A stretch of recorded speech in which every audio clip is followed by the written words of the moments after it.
Hi, I'm Anna Runkle, also known as the Crabby Childhood Fairy. And in my last video, I talked about the idea of a chemical imbalance in the brain. And I questioned the belief that it's so common that it warrants, in the US anyway, 1 in 6 people taking psychiatric drugs. Now, are these drugs helpful for treating childhood PTSD? Some researchers say yes, some say no. But given that we now know that the underlying problem with a lot of childhood PTSD symptoms is not a chemical imbalance per se, but brain dysregulation, there's evidence that some medications can actually do more harm than good. And one of the reasons may be that they interfere with our natural ability to re-regulate after a period of dysregulation. Now, in this video, I want to talk more specifically about dysregulation, how you know when it's happening, and what to do once you notice that. So let's start with the regulated state, what it feels like. When we're calm, brain activity is even, and it's driving body responses and emotions in an even and predictable way.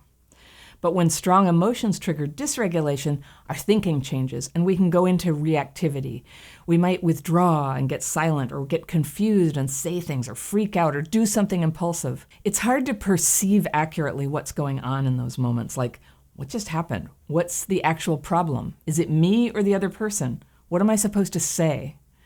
In our dysregulated state, we might totally misread whether a person is safe or dangerous, and we can't tell whether our words and actions are appropriate to the situation. Do you know that feeling? And sometimes we say things and do things that we later regret. So how do you know if you're dysregulated? The trick is to recognize the signs, and they might be a little different in different people, but here are some clues. One is you feel spaced out. You're at a loss for words. You can't remember where you are or why you walked into a room. You feel scattered. You're trying to do a lot of things at once, but you're finishing nothing. You're tripping over things, dropping things, losing things. Your voice and facial expressions are flat.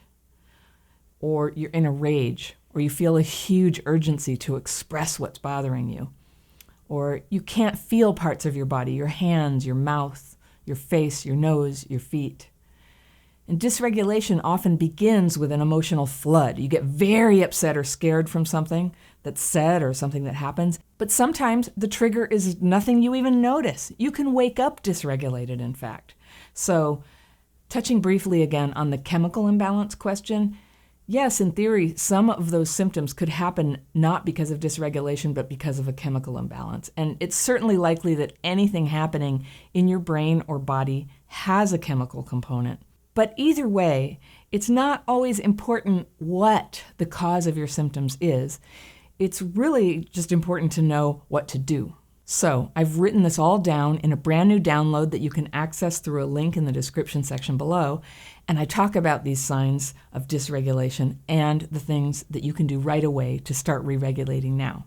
But let's go over them here. So first, you can notice you're dysregulated. And if you can do this one thing, you can control your negative impulses and just give yourself some time and space to re-regulate before you begin saying anything or doing anything that could be destructive. Are you flooding with emotion? Are you full of adrenaline? Are you panicking? So say to yourself, I'm having an emotional reaction. And then 2, you got to be safe. This is not a good time to drive a car. Seriously, if you're dysregulated, pull over and take your time. Don't go running into a crosswalk or try to use a table saw. Give all your focus to getting yourself into a physically safe place where you can just pause. Now, if you're threatened with violence, well, some of this won't apply. Just return all your focus to getting yourself into a physically safe place, whatever it takes. If what triggered you was an argument, a verbal argument, instead of escalating the fight, you can use gentle words to stop the interaction, at least temporarily, and that really helps dysregulation. You can say things like, I want to continue this conversation, but I need to take a breather to calm down. Or if you don't want to tell the other person that you're triggered, tell them that you need to go to the bathroom. Or if you're on the phone, say that you have a call on the other line and you'll call them back. When you need to step back from a situation, you don't have to get into a big discussion about it. Because remember, talking about it can actually make dysregulation worse. So just find a way to put the conversation on pause. So another goal there is just to buy some time. Separate from the other person if you're getting triggered by the conversation, and go into a room by yourself, even if it's the bathroom. No one has to know what you're doing. If the discussion feels urgent to you, take even longer before you try to resolve anything. Wait until you're re-regulated. Now here's a quick technique, and this one's very good for kids of all ages. Stamp your feet on the floor. You would be amazed how helpful it is to bring yourself back into present time and into your body.